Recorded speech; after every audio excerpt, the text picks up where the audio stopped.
Assalamualaikum warahmatullahi wabarakatuh.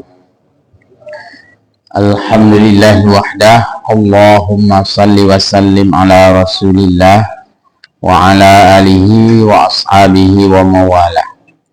Allahumma rabbana zidna ilma warzuqna fahma birahmatika ya arhamar rahim.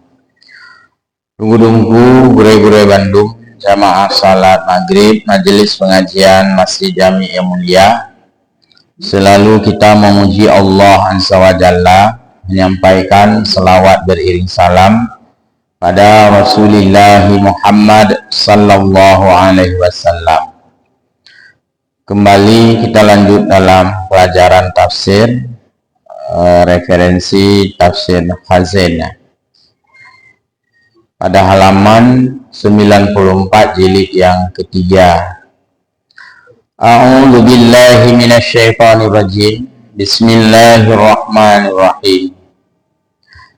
Qala Allah subhanahu wa ta'ala, a'udzu billahi minasyaitonir rajim. Inna Allah ya'muru bil 'adli wal ihsan wa ita'i dzil qurba wa yanha 'anil fahsya'i wal munkari wal baghi ya'idukum la'allakum tadhakkarun wa aufu bi 'ahdillahi idza 'ahadtum, dan seterusnya. Dalam ayat ini terlihat ada 3 hal yang Allah perintahkan dan diiringi dengan 3 hal yang Allah larang. Ini sebagai pembelajaran bagi kita untuk mengimbangi setiap perintah itu dengan larangan. Artinya bukan hanya Allah memerintahkan kita terhadap sesuatu, tapi juga Allah melarang kita terhadap sesuatu. Atau kita balik, Allah bukan hanya melarang kita terhadap sesuatu, tapi juga Allah menyuruh kita terhadap sesuatu. Ini adalah cara kita membangun sebuah aturan di dalam kehidupan kita dengan keseimbangan. Kalau ada hal-hal yang dilarang, maka harus ada hal-hal yang dibolehkan atau disuruh. Misalnya ditulis, ya, jangan kencing sembarangan, atau jangan kencing di sini.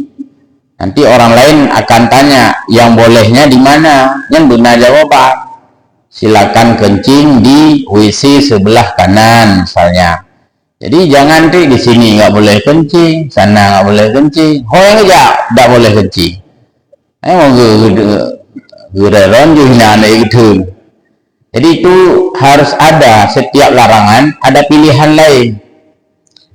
Parkir juga sama, dilarang parkir di sini. Jadi baik di sini kan yang itu dong hanjit, sini nggak boleh, sini nggak boleh. Jadi memangnya yang boleh parkir di mana? Harus ada alternatif. Silakan parkir misalnya di pelataran utara, pelataran selatan. Jadi tidak boleh hanya larangan, dilarang parkir di sini. Yang itu dong mandum dilarang. Harus ada yang dibolehkan. Silakan parkir di sana misalnya, buat tanda panah. Jadi harus imbang ya cara kita memerintahkan sesuatu. Baik. Jadi yang pertama kita lihat bagaimana Imam Khazain memberikan penafsiran ayat ini. Innallaha ya'muru bil 'adli wal ihsan. Sesungguhnya Allah menyuruh, maksudnya menyuruh kita itu dengan berbuat adil dan berbuat ihsan, kebaikan. Ibnu Abbas berkata, qala Ibnu Abbas, tentunya ini diambil dari tafsir beliau, tafsir Ibnu Abbas, tafsir Al-Qur'anul Azim ya. Beliau memberikan makna di dalam perintah ini, yaitu bil adli. Allah memerintahkan kamu berbuat adil. Al-adlu syahadah alla ilaha illallah. Adil di sini yang paling utama, yang paling pokok, paling esensi adalah yaitu menanam rasa tauhid di dalam dada, ada ketauhidan yang ia patri di dalam jiwanya, yaitu alla ilaha illallah. Berarti Allah menyuruh kita untuk mengikrar tiada Tuhan selain Allah, dan itulah esensi keadilan yang ada pada kita manusia. Adil itu berkaitan dengan iman. Maka orang yang tidak adil tidak boleh yaitu berkaitan dengan saksi nikah, misalnya wali nikah, karena adil di sini kaitannya dengan iman dan ibadah. Jadi tidak bisa menjadi saksi nikah kalau ia tidak adil. Bukan ia tidak pandai matematik, bahkan dia pandai mengoperasionalkan komputer, mengoperasionalkan kalkulator, mengoperasionalkan rumus-rumus matematik. Cara ngayana cuman hana ibadat, hana tauhid, hana adil. Jadi adil artinya berkaitan dengan syahadah, yaitu bertauhid. Wal ihsan, dan Allah memerintahkan kita berbuat ihsan. Ibnu Abbas memberikan makna, yaitu adaul faraidi. Ia menunaikan sejumlah kewajiban-kewajiban, fardu, faraid, bukan faraid harta, tapi faraid ini adalah ketentuan. Kenapa ilmu mawaris disebut ilmu faraid juga? Karena ilmu ketentuan. Kalau meninggal ayah, ada anak, ketentuannya begini. Meninggal istri, ada anak, ketentuannya begini. Maka dikatakan ilmu ketentuan. Ilmu ketentuan namanya ilmu fardu. Fardu namanya jamaknya faraid. Maka ilmu mawaris itu nama lain adalah ilmu fardu. Maksud ilmu fardu jamaknya faraid, ilmu ketentuan-ketentuan, ya. Kewajiban juga dinamakan dengan fardu karena itu ketentuan. Salat itu bahagian daripada fardu karena dilakukan dengan tertentu. Waktunya tertentu, rakaatnya tertentu, ya. Orang yang melakukannya tertentu, syaratnya tertentu, caranya, kaifiatnya, prosedurnya tertentu, maka namanya itu fardu. Sejumlah ibadah-ibadah fardu dijamakkan dalam satu kata, yaitu faraid. Orang yang tidak berbuat faraid artinya tidak menunaikan kewajiban-kewajiban yang Allah wajibkan, dia tidak pernah disebut sebagai orang yang berbuat baik. Walaupun gak takai keliru hai gak yang cukup gak takai anak doa pegah. Kita yang lo gimana kai gaknya, oh betul mata-mata gak takai gue anak doa pegah. Lu sembayang nak nyan ya hana kira nol ya nol. Ya, jadi yang paling utama adalah dengan fardu kewajiban. Ya, lagi nama tu bohuragam bohurina. Lalu enggak akai gaknya. Ukuran enggak akainya 4 hidup enggak. Harus kaitannya dengan akidah dulu, baru kenggak. Ya gaknya nak cukup enggak akai ke. Pan ada pogat. Oh jingong tu mengtanya bercinggo, ganggu santun gede. Nah sembayang, nya hana bukan nego mengallah naga ianya. Jadi ukurannya ihsan itu diawali dari memenuhi faraid, artinya fardu, yaitu kewajiban. Sehingga God tahan akai urung, God menurut bahasa tanya, God akai. Tapi dia tidak salat, adik God akai menurut tanya, tapi anjir ke wali nikah. Berarti menunjukkan bro tahan akai gaknya, anjir ke wali nikah.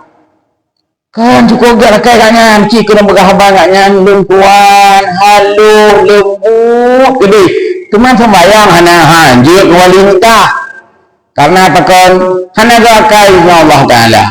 Karena dia tidak memenuhi faraid yang tadi. Jadi urung gak rakainya, diukur dari memenuhi ketentuan, setidaknya adalah ketentuan yang wajib. Kalaupun ia tidak melakukan yang sunat. Nah urung itu mayang hantang ngejak terawih masih malam, dia hantang ngejak terawih yang malam dia hana. ulang sama dia hampir hana juga nya. Tapi sembahyang wajib nah agaknya, puasa wajib nah, sunat hana mudah bi sunat. Najib ke wali nikah jid, karena dia telah menunaikan kewajiban. Standar minimumnya adalah kewajiban. Nah, hana standar minimum lain hana, lain kan aksesoris mendung. Lepas yang sembahyang sunat, dia terawih hidup kayu nonton TV, yang mentang dalam biji. Itu aksesoris juga, artinya bukan hal yang pokok, tapi itu ibadah-ibadah nawafil, ibadah-ibadah sunat tambahan. Yang penting pokoknya jangan sampai ditinggalkan. Yang tambahan itu kita berlomba-lomba.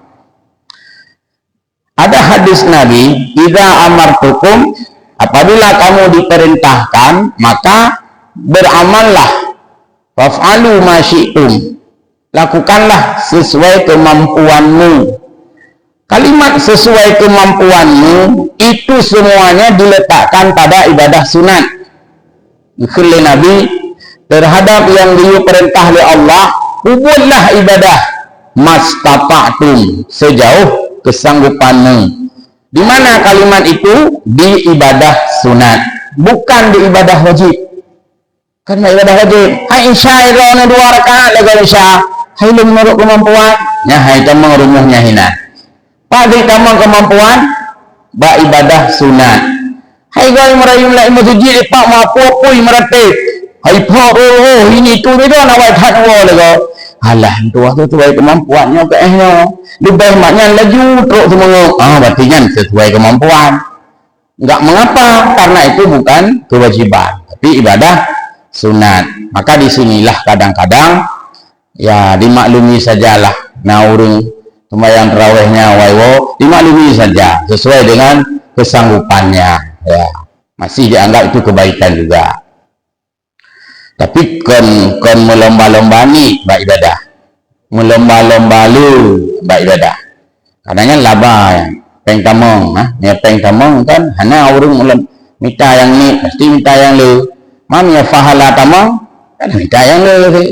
Talung ki minta fahala. Sebagaimana kita begitu bersemangat mencari uang masuk dalam segala hal, segala aspek, segala segmen keseharian kita, rata lungki galak tu napeng tamong. Semestinya juga rata lungki galak tu na fahala tamong.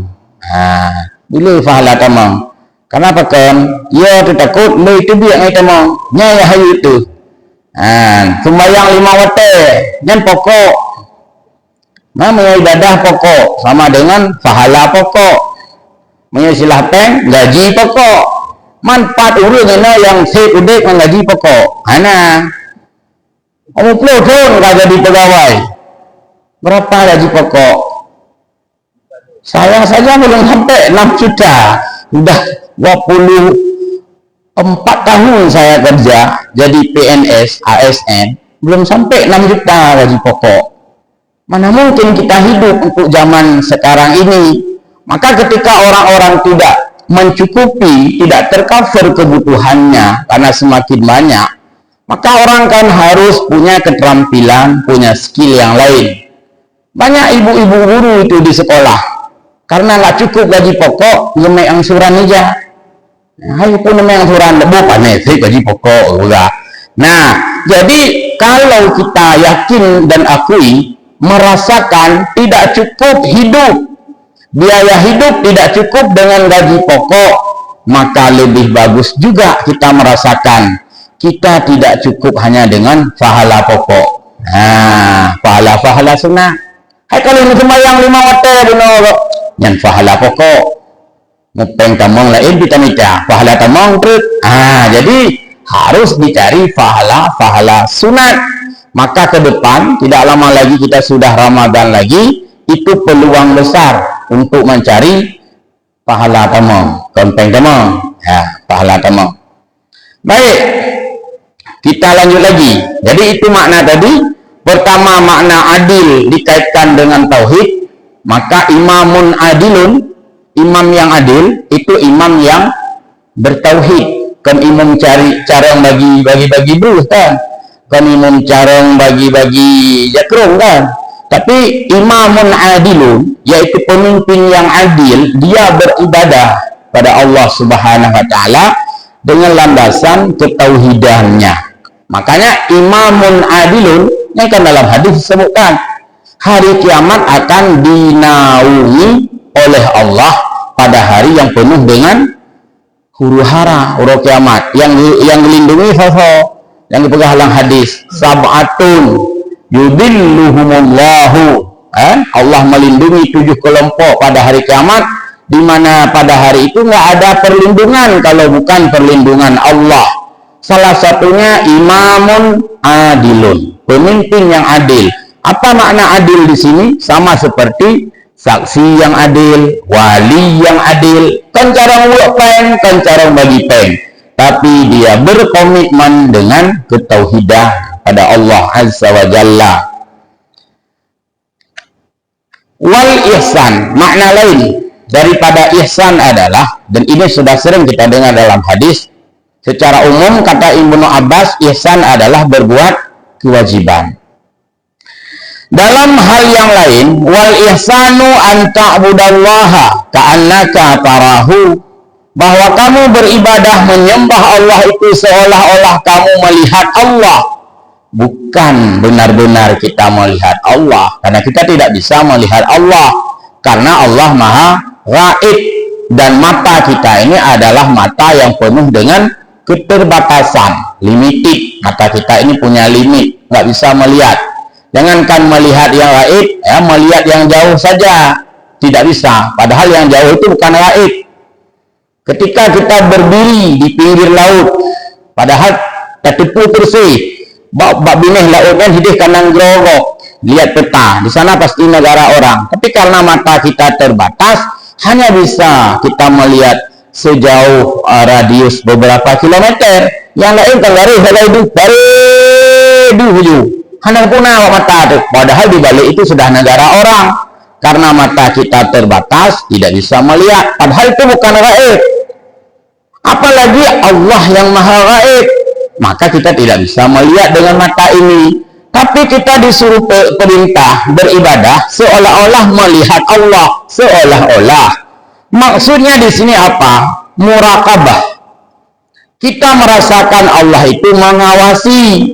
Kita merasakan Allah itu merekam. CCTV. Kamu mengata manusia pegat mentang kiban canggih. Banda tamang bak mall, bak supermarket. Memang orang jaga barang tidak ada. Orang itu duduk saja di kantor, tapi dia tahu kita kemana, apa yang sedang kita ambil. Yang tapi lihat aman dulu kalian yang buat video dengan rekaman CCTV itu. Makanya kenapa orang ditemukan kalau mencuri barang-barang di mall misalnya? Kan anak tahu nih itu dulu, udah lalu tahu karena di sana ada CCTV, muraqabah. Itu baru punya manusia, apalagi muraqabah oleh Allah.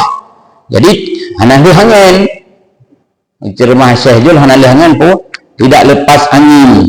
Anak lihangan maksudnya itu yang kita rasakan, muraqabah, pengawasan yang Allah berikan pada semua kita, termasuk melalui malaikat, inna alaikum lahafizin, ya. Dan juga pengawasan yang sebagaimana dilakukan oleh manusia dengan sistem mekanik, dengan sistem elektronik, dengan sistem digitali sekarang, maka tidak akan lepas segala manusia berbuat ulah sesukanya. Hanya berbuat ulah sesukanya. Kan banyak orang mengeluarkan barang, dia tidak sadar, tahu-tahu berbunyi barang itu. Ya gitu barang bagi bukti kabareh kayaknya. Hai udah lalai token lalai tetu.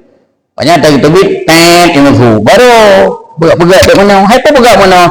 Coba bapak buka sepatu. Itu pun ya. Itu pun karena pertama sudah dilihat, yang kedua barang itu sudah di-scan. Nah, harga ini scanan bunyian. Makanya itu tidak bisa. Itu baru dengan manusia, apalagi dengan ya muraqabah Allah Azza wa Jalla. Makanya kalau ada dia guna CCTV, guna rekam wajah begal. Buduh raju, tahu begalnya. Brum na begal, duduk wajah-wajah haju, baik gadah habis duduk nama ho. Bumut ho juga di, ho begalnya. Jadi supaya hilangnya keresahan. Semoga Allah menjauhkan musibah baru di Aceh. Dan ini harus kita responsibility, memberikan respon, karena ini hal yang seperti kata Kepala Dinas Syariat Islam di media tadi. Itu penyakit baru di Aceh.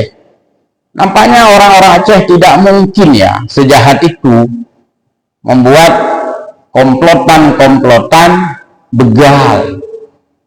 Tapi boleh jadi itulah bukti kehancuran ketika generasi-generasi diabaikan oleh pihak-pihak, akhirnya berkumpullah sesama diabaikan.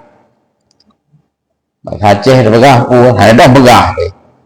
Jadi kejahatan yang terorganisir itu akan lebih kuat daripada kebenaran yang tidak terorganisir. Sudah lama itu kalimat yang disampaikan oleh Sayyidina Ali, juga Iqbal, salah seorang reformis Islam, mengatakan itu kejahatan yang terorganisir. Memang itu kejahatan luar biasa, tapi karena mereka menjadikan sebagai sesuatu yang dikoordinir, begitu begal pegang parang rame-rame bak jalan, jadi yang plung kan begalnya tai urung plung yang begal. Hari ini kita mendengar pencuri lari dikejar keluar rumah, tapi kita tidak bisa membayangkan bagaimana keluar rumah lari karena kedatangan pencuri.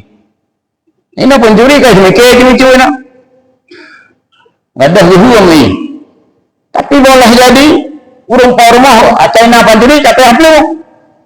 Bahkan karena kejahatan itu kuat karena rame-rame, kebenaran itu lemah karena tidak rame-rame. Allah sedang mengajarkan kita, hai umat Islam, cobalah bersatu. Jika Anda bersatu, Anda akan kuat.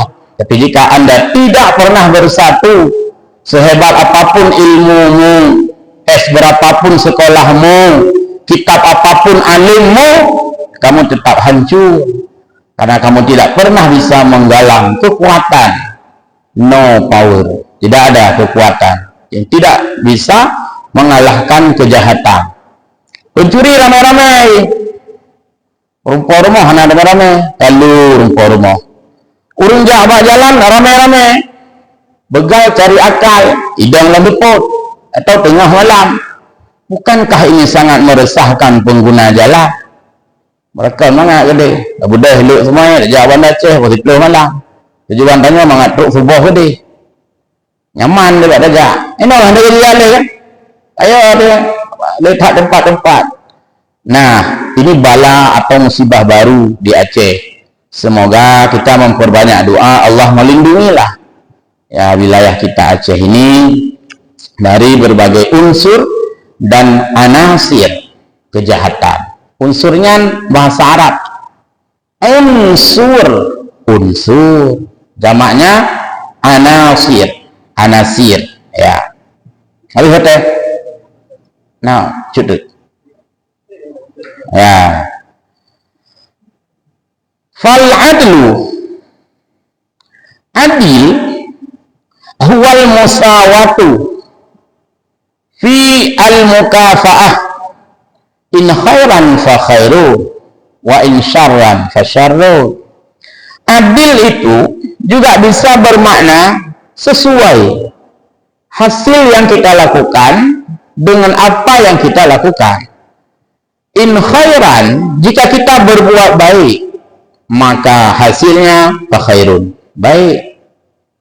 In syarran, jika kita berbuat jahat, hasilnya adalah fa syarrun, maka jahat juga. Inilah yang disebut dengan ad-dunya miraatul akhirah. Dunia adalah cermin untuk akhirat. Kalau ada orang yang tanya, bisa nggak kamu lihat akhirat sekarang? Kita coba ya melihat akhirat sekarang. Kan belum akhirat ini. Ya, ini hari ini belum akhirat. Tapi kita coba melihat sekarang. Pakai cermin. Kayak mana kita di dunia? Baik. Kalau kamu dulu, cerminan adalah baik hari akhirat. kita jahat, cermin di akhirat adalah jahat. Maka jangan katakan, kamu di dunia ini kok jahat kali, apa nggak takut akhirat? Nggak, ya saya di dunia memang jahat, tapi di akhirat kan belum tentu. Ya hanya cerita aja, narumus broy. Nah, faman ya'mal misqala dzarratin khaira yarah. Jika kamu berbuat kebaikan di dunia ini, walaupun ube cetingat secuil sedikit, misqala dzarrah, sebesar biji sawi.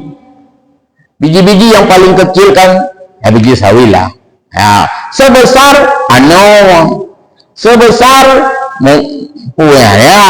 kecil atom, partikel atom yang paling kecil. Sekecil itu pun kamu lakukan kebaikan, kalau itu khairan yarah, kamu melihatnya, ini hasilnya. Dan apabila kamu lakukan kejahatan, maka juga faman ya'mal misqala dzarratin syarra yarah juga. Nah, jadi tidak hilang, kejahatan kita tidak akan hilang, karena itu cermin namanya. Coba berdiri di depan cermin, orang yang punya tahi lalat di pipi, pasti cerminnya punya tahi lalat. Cuma lalatnya, aku lalat cuma ya tak lalat. Jika mukamu hitam, cermin akan menampakkan cahaya yang hitam. Jika kamu senyum, cermin memperlihatkan senyum. Kamu mungkin kadang aku klik di kaca. Inilah maksudnya kita melihat akhirat. Akhirat belum, tapi kita bisa mencerminkan bagaimana hari akhirat. Dalam manajemen ada istilah belajar dari masa depan. Masa depan kan malam? Ini tanya orangnya tanggal 20 bulan Januari 2024. Kita bisa belajar setahun ke depan, padahal ke depan itu belum datang. Namanya learning for the future, belajar dari masa depan. Kiban tak belajar dari masa depan, lemu masa depannya dalam truk. Kita bisa belajar. Kiban batat animal ino, bayangkan worotu. Kiban mutro ino, kiban kedua worotu. Itu namanya belajar dari masa depan. Jika ada anak SMA hari ini belum bisa baca Quran, bayangkan ke depan. Karena cucu lah jadi baca Quran. Ini namanya belajar masa depan. Betapa banyaknya pergaulan bebas sekarang. Bayangkan 20 tahun ke depan. Yang kita belajar dari masa depan. Satu lagi, belajar untuk masa depan. Yang atau untuk masa depan. Hari ini kita bawa kendaraan. Tidak lengkap kendaraan dengan peralatan. Hana lampu samping, hana ini, hana platform. Mampu tidak jalan. Nyan belajar untuk masa depan. Tinggal beli lagi nyan. Itu namanya learning to the future. Bukan learning dari masa depan, tapi learning hari ini untuk masa depan. Maka orang tua letak di pinggat ditanya, nyan tinggal beli. Yang bukan ingat ya. Nyan learning untuk masa depan. Ya. Jadi tidak akan mengkhianati hasil. Ada statement yang bagus hari ini. Usaha tidak akan mengkhianati hasil. Han kecewa. Orang rajin tidak akan dikhianati oleh rajinnya. Jumat jumurunau, dia tidak akan menemukan kebodohan. Han dikhianati oleh usaha. Dia berusaha agar badannya sehat dengan berbagai olahraga yang teratur, makanan yang berpola misalnya. Han dikhianati oleh usahanya, dia akan menemukan kebaikan juga apa yang dia usahakan. Jadi inilah makna in khairan fa khairun. Jika yang kita lakukan baik, hasilnya baik. Wa in syarran fa syarrun. Yang kita lakukan jahat, hasilnya jahat. Juga ada di dalam umpama yang lain, sering ya saya kasih contoh dulu sering, tak angkat kembali ya, tak update kembali contohnya. Bayangkan orang-orang yang menjual cendol ya, dengan orang-orang yang menjual ketan biasa, atau bayangkan urang-urang ramah santan dengan urang yang ramah santan sukai pulut pandan. Apa warna yang dihasilkan oleh seorang, ya apakah ibu ya biasanya, yang diramah santan, waktu diperas santan, lalu dia tiriskan, dia tahan di bawahnya. Santan yang dia peras karena dari kelapa, maka akan mengeluarkan santan warna putih. Sebab kelapa itu isinya putih. Waktu diramah itu dia santan warna putih. Pertanyaan, kenapa santan ini warna putih? Jawab, karena bahan remasannya, bahan perasannya adalah warna putih.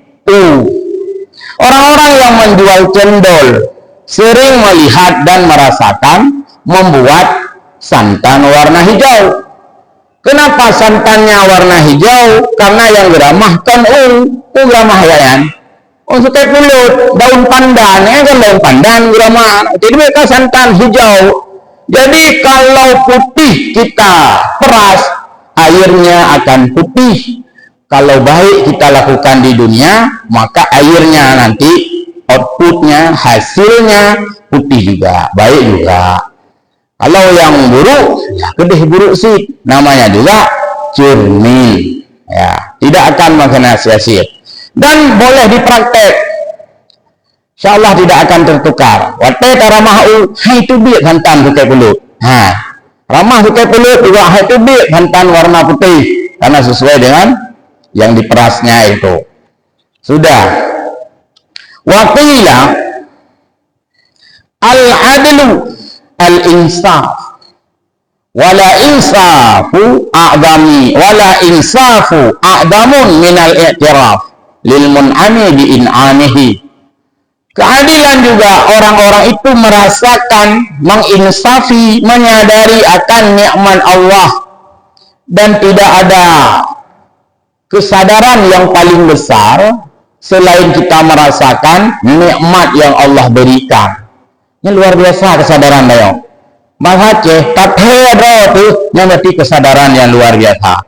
Tapi mereka kaitannya yang lego faro tu yang berarti jangan sadar li.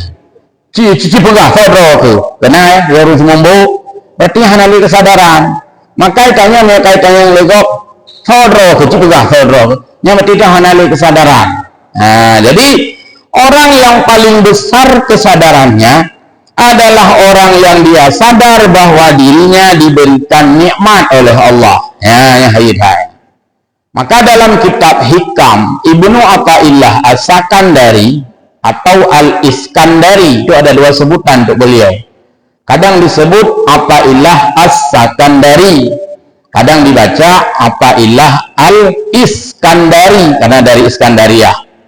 Beliau mengatakan, ni'matun ni'matani. Nikmat Allah itu ada dua nikmat. Itu secara tinjauan khusus ya. Yang pertama nikmatul ijad. Nikmat Allah menjadikan kita manusia. Karena Allah boleh saja menjadikan kita bukan manusia. Ini tanya urung ya. Yang lama pijit mandung urung. Pijit aku tanya urung ya. Karena Allah mencipta tanya urung. Padahal Allah bisa saja menciptakan kita nyamuk. Mamnya tanya nyamuk kai poh juga obuno ka. Allah bisa saja menciptakan kita kambing. Obuno kai lihat juga. Hai kali kamu yang dari teman genom pijit. Tapi kita hari ini manusia. Tidak mungkin ada orang mengusir kita. Kayak urung ya. Ana. Tapi kan kira ditanya mana? Obuno kai paruh juga. Kan dia Allah mencipta ditanya mana? Hak Allah itu fa'alun lima yurid. Allah semaunya apa yang Allah mau lakukan, ya terserah Allah. Tapi Allah menciptakan manusia. Nikmatul ijad namanya. Nikmat penciptaan. Artinya kita diciptakan sebagai manusia menjadi nikmat. Yang kedua nikmatul imdad. Allah berikan nikmat-nikmat di atas kemanusiaan itu, lebih ilmu itu kan, lebih pengetahuan, lebih perasaan, lebih kesehatan dengan jatuhnya laju hidup buat manusia. Yang ikun imdad. Ya, karena katanya urang maka najak sekolah. Nah iklah dong. Kameng mana nak cerita iklah. Anak tanda uang tahun kameng ya cok repot. Anak aji kameng perlu katanya ini. Nah itanya macam itu kan. Dengan berbagai aktivitas. Gubi babah tu, ajak dah semaju. Masa kira kita nyonya hana gubi babah bedo. Berarti bak rumah urang pesta, hana peh juga makanan. Babah hana semaju, hana babah bedo. Jadi pegat lagi nyo, inilah kita manusia, namanya nikmatul imdad. Allah mengisi dengan ya kemuliaan-kemuliaan. Tapi, nah sedikit lagi, kita lanjut. Wal ihsan. Dalam hal yang lain, ihsan adalah kan benar Allah menyuruh adil, sudah kita jelaskan. Allah menyuruh ihsan. Ihsan dalam makna yang lain adalah antuka bilal khaira bi aksara minhu. Kamu membalas kebaikan dengan yang lebih baik lagi. Orang membuat baik kepada kita, kita balas yang lebih baik. Guna kata-kata lebih baik. Yang berarti kalau dikira ihsan. Kalau imbang masih biasa-biasa. Kalau dikira ihsan ya. Kunuraceh bang. Punya irham tanya ngampu. Ngantumpau. Tarham jih ngan ngaso kaya mana kira-kira. Baik nganuga. Jadi air susu jangan dibalas dengan air tuba. Itu bukan ihsan. Yang ihsan air tuba. Ibi kitanya itu ba.